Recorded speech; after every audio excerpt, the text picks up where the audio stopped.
أشهد أن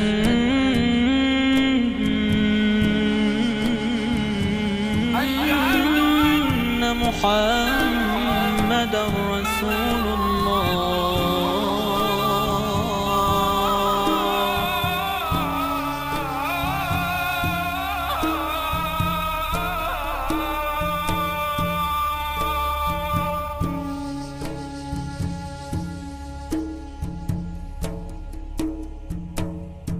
أشهد أن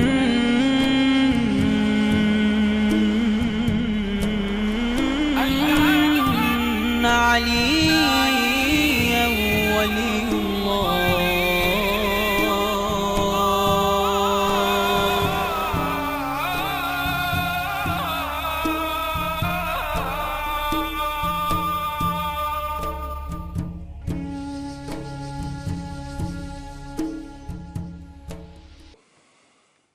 بسم الله الرحمن الرحيم وصلى الله على سيدنا ونبينا بالقاسم محمد وآله الطيبين الطاهرين المعصومين. Assalamu alaikum wa rahmatullahi wa barakatuh. En el nombre de Dios, el clementísimo, el misericordiosísimo, la bendición sea para los profetas, especialmente para Muhammad y para su familia purificada. Damos comienzo a la clase número 11, inshallah, con la ayuda de Dios, de la serie que estamos viendo acerca del rol del chiismo y los chiitas en la civilización del Islam. Vamos a ver en esta clase la cuarta de las etapas o periodos en que dividimos la subcivilización chiita, digamos, si abstraemos a modo de, digamos, una civilización particular de neto y total carácter chiita, podemos distinguirla en 5 etapas, como dijimos. Hoy vamos a ver la cuarta, que va desde la caída de los abásidas y de Bagdad, allí a fines del siglo XIII de la era cristiana, 1280 por allí, hasta la aparición de la dinastía safávida a principios del siglo XVI, fines del siglo XV, principios del XVI, es decir, alrededor de unos 350 años dura esta cuarta etapa. En esta etapa se constituyen también varios gobiernos chiitas, a veces, como dijimos antes, no totalmente chiitas, digamos, no duodecimanos, aunque sí en esta etapa la mayoría de los gobiernos van a tener esta característica de ser duodecimanos. Pero de todas maneras la constitución de estos gobiernos va a ser muy importante para el desarrollo del chiismo en esta etapa. Tenemos que tener en cuenta que los abásidas tenían por tradición e historia un largo trecho de persecución sobre los chiitas y sobre los imames, y la caída de los abásidas y la irrupción de los mogoles le va a otorgar a los chiitas una posibilidad, a pesar de la desgracia y la catástrofe que significó para el mundo islámico en general, al no tener una animosidad especial con los chiitas, sino que básicamente al enfrentarse con el poder establecido, aquellos que eran objeto de la mayor, digamos, crudeza de su violencia, lo constituyen aquellos que formaban poder y que estaban encumbrados en el poder. Y en el caso de los abásidas, obviamente no tenían un pensamiento chií, por lo tanto, al estar digamos, dentro del gobierno de la dinastía abásida, los chiitas mucho más marginados. Entonces, toda la, digamos, dureza de los mogoles se iba a descargar más sobre otros que no fueran los chiitas, los sunitas sobre todo. Entonces, de esta manera le permitió y le otorgó a los chiitas un cierto aire que, gracias a Dios, se pudo aprovechar muy bien y que va a constituir un nuevo, digamos, empuje en el avance del chiismo histórico y va a incrementar entonces la influencia, como vamos a ver en detalle a continuación. En este periodo, luego del dominio mogol, aparecen los iljaníes, que son descendientes de estos mogoles, y algunos de los iljaníes, de los reyes iljaníes, directamente se van a convertir al chiismo, en un caso van a ser shías, y el primer rey de esta dinastía fue Hulaku, de quien la historia nos relata que a pesar de no ser musulmán, era un hombre muy justo, un rey muy justo, y dejó un legado, un recuerdo positivo de su gobierno. Podemos decir que cuando bajo todo gobierno justo, los chiitas siempre vieron, digamos, incrementar su influencia y tuvieron mucho más espacio para su expansión. De modo que esto siempre, digamos, Omar ibn Abdulaziz en el gobierno Omeya, que fue más justo, que devolvió Fadak a los imames y que, digamos, puso fin a la política Omeya de maldecir públicamente y oficialmente al Imam Ali y de perseguir a los chiitas, siempre que hubo a lo largo de la historia gobiernos más justos, le otorgaron al chiismo su derecho, como se lo otorgan al resto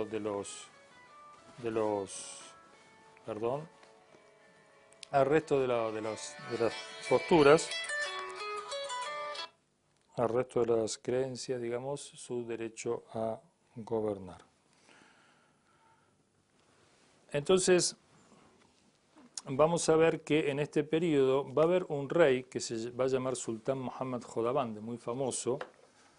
allí por el 1320 vivió y murió junto al Allama Helli en el 1390, y Dios quiso que estas vidas, la de Allama Helli, la del rey Khordadband de la dinastía del Haní,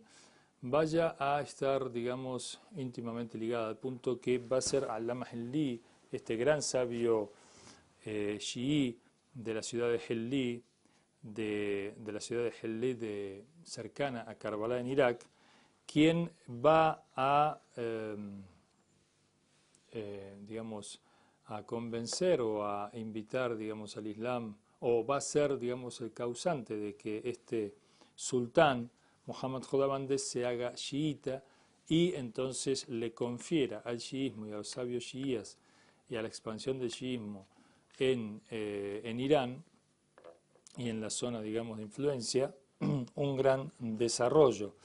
La historia y la anécdota de la conversión al chiismo de este rey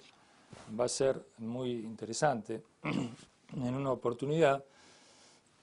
vemos cómo Dios realmente hace las cosas y cómo ayuda al desarrollo del pensamiento y los derechos de Ahlul Bayt,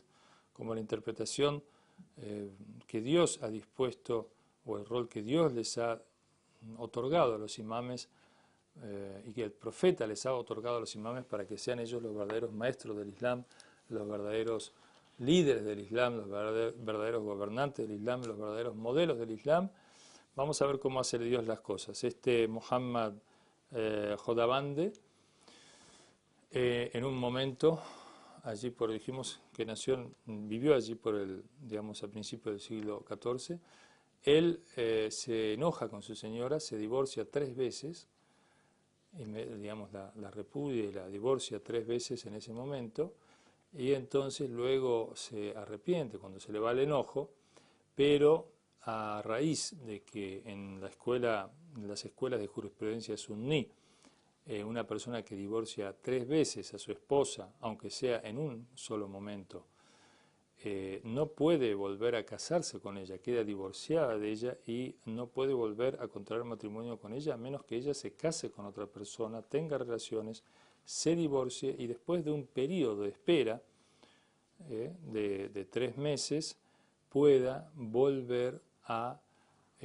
casarse con la persona que la divorciase digamos, 3 veces en esa primera situación. Entonces el rey, muy acongojado, le llama a que intervengan los juristas de la corte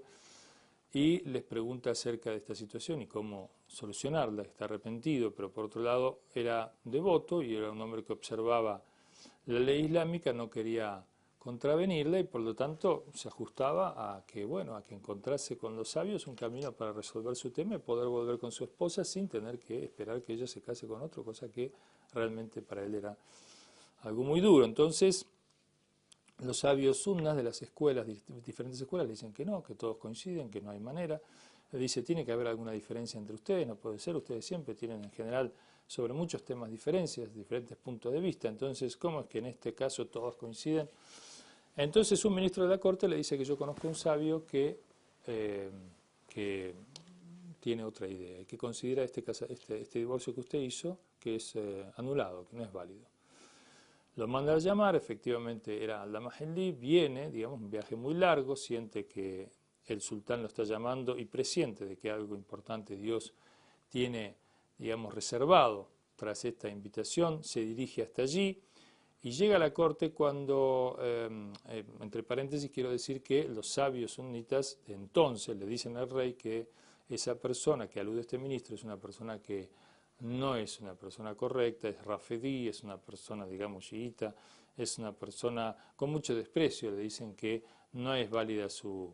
digamos, sus interpretaciones y su escuela no es aceptada y que por otra parte no tiene intelecto como estos rafidís, no tienen realmente importancia ni valor su opinión, pero el rey, digamos, que quiere encontrar una solución, quiere darse a sí mismo una oportunidad, lo manda a llamar. Cuando viene Allama Helli a la corte, esto está narrado, aquí tengo un libro sobre la vida de Allama Helli,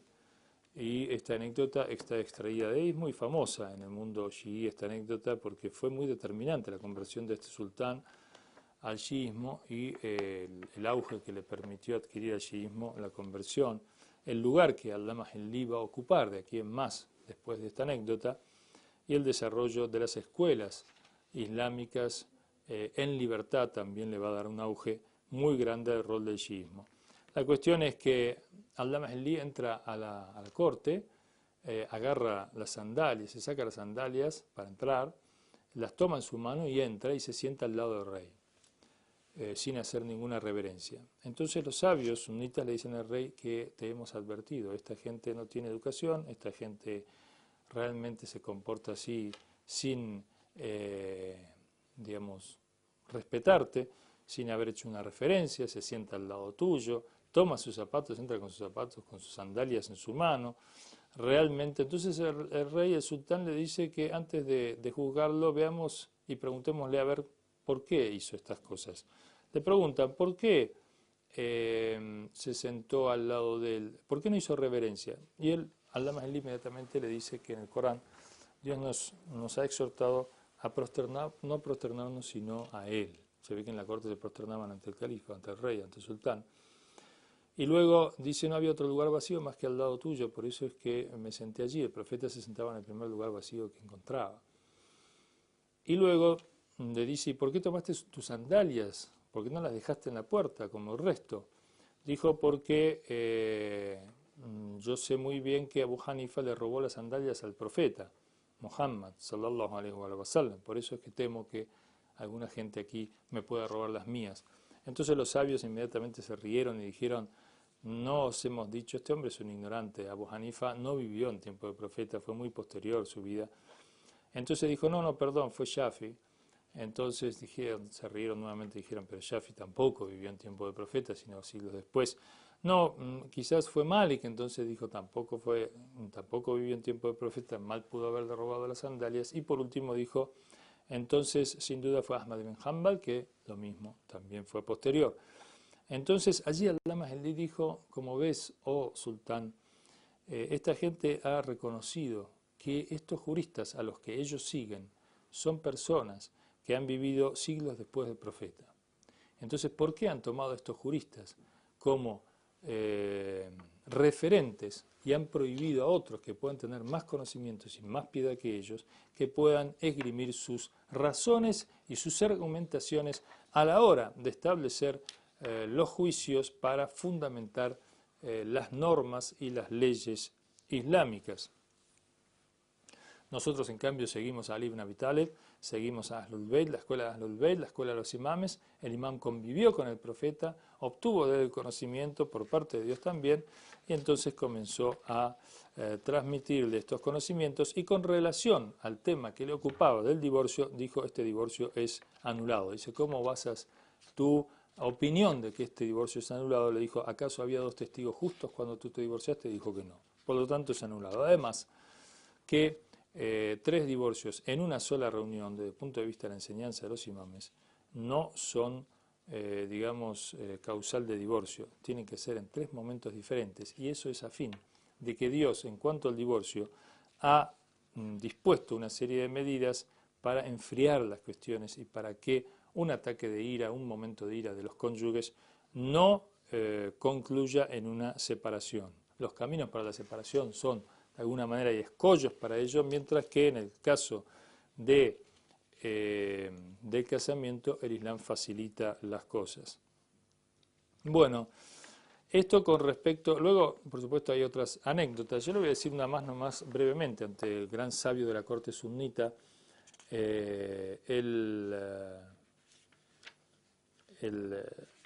Allama Hilli, a lo largo de una serie de debates, porque el sultán quería estar seguro, le dijo que este sabio dice, ¿cómo es que ustedes envían sus alabanzas y sus bendiciones a otro que al profeta? Esto no es correcto. Por ejemplo, nosotros decimos el imam Sadiq alayhi salam, el imam Ali alayhi salam, esto no es correcto, dijo. ¿En qué basas tú para hacerlo? Allama inmediatamente, Allama Hilli le dijo, al-ladina, le citó el Corán, cuando dice, Bismillahirrahmanirrahim, الذين إذا أصابتهم مصيبة قالوا إنا لله وإنا إليه راجعون أولئك عليهم صلوات من ربهم ورحمة وأولئك هم المهتدون. Dijo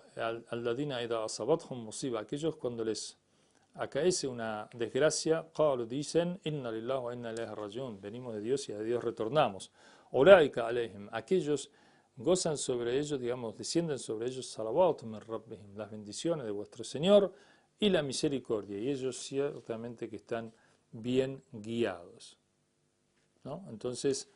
este hombre, este sabio, dijo, ¿y qué musiba, qué desgracia ha acontecido a los imames? Y este hombre se ve que era un seid, era un descendiente de Ahlul Bayt, de los imames. Este hombre, este sabio sunna, que Allama el día enojado por ello le dice, una de las desgracias que le han acontecido a los imames es que tengan un descendiente como tú.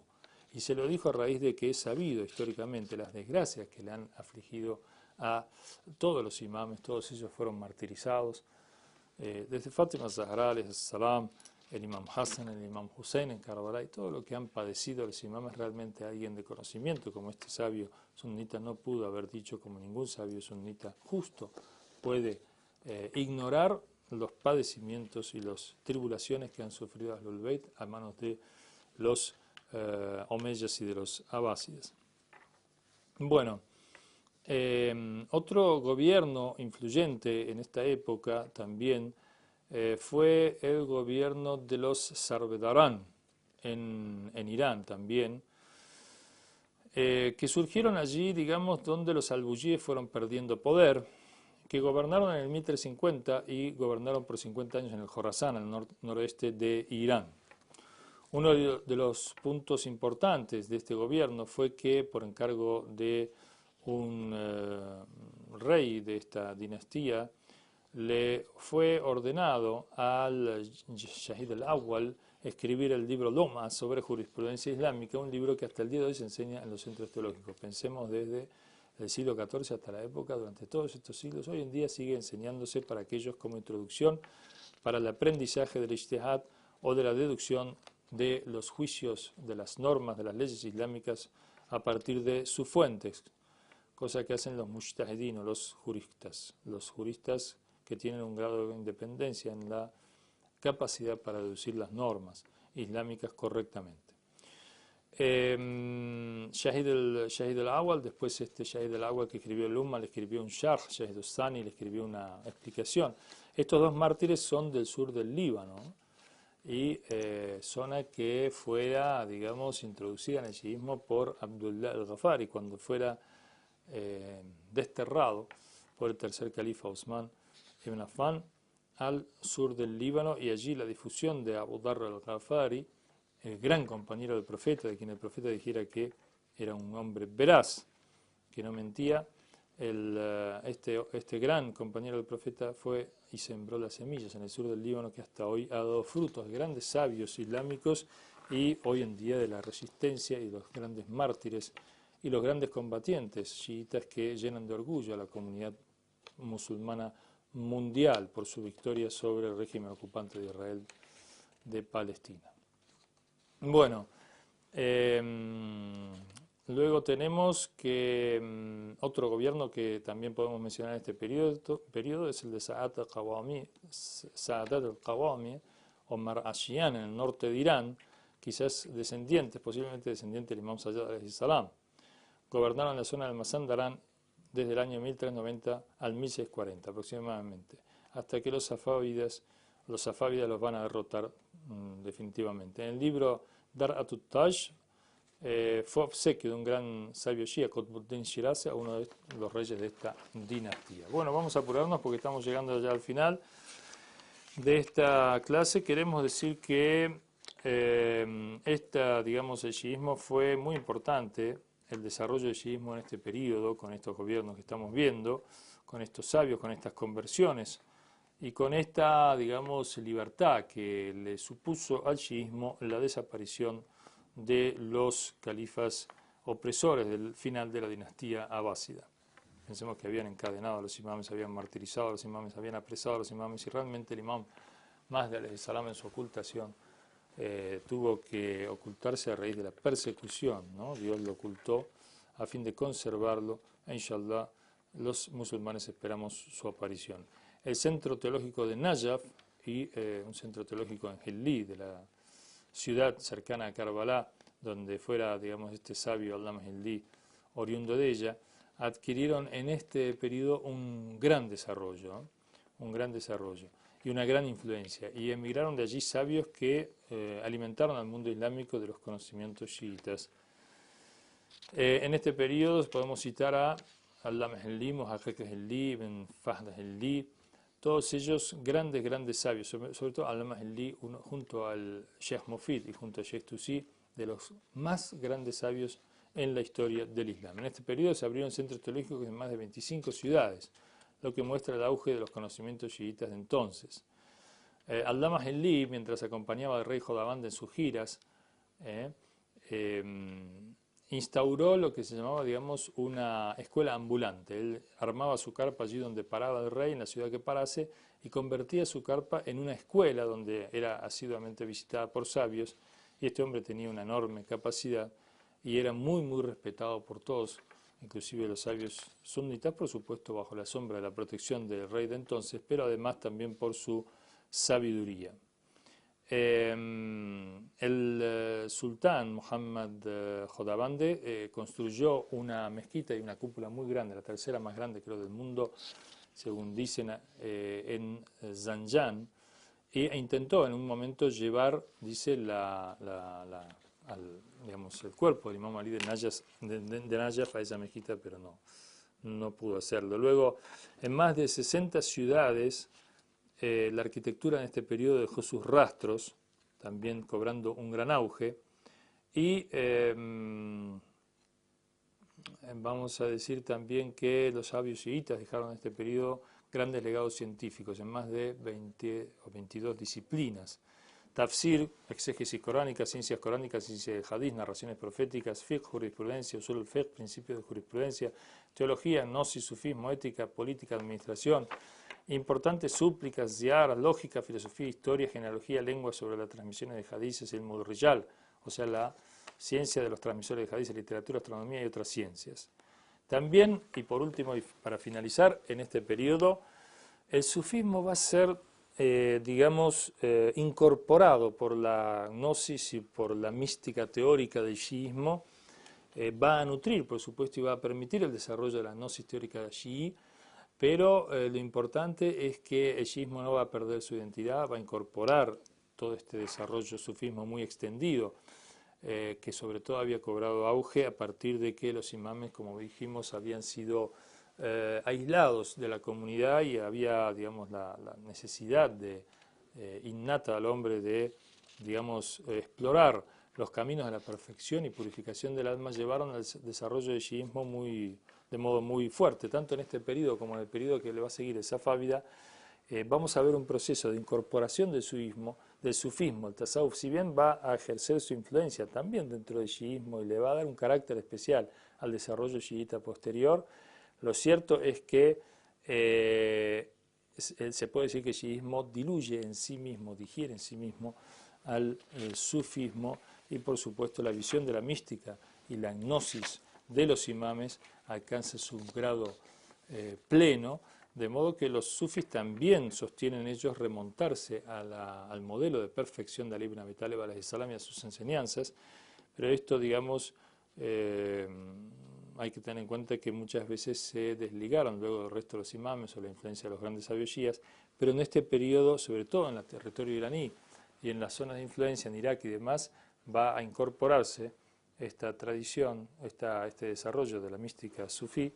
al cuerpo del misticismo shií. Inshallah, con la ayuda de Dios, vamos a continuar en la clase que viene y vamos a entrar de lleno al periodo safávida y vamos a llegar hasta el despertar islámico y la revolución islámica como el quinto y último, el sexto, digamos, ahora se abre un nuevo periodo hasta la aparición del Imam Mahdi, inshallah, en el desarrollo del shiismo y en su influencia en la gran civilización. Wassalamu alaikum wa rahmatullahi wa barakatuh.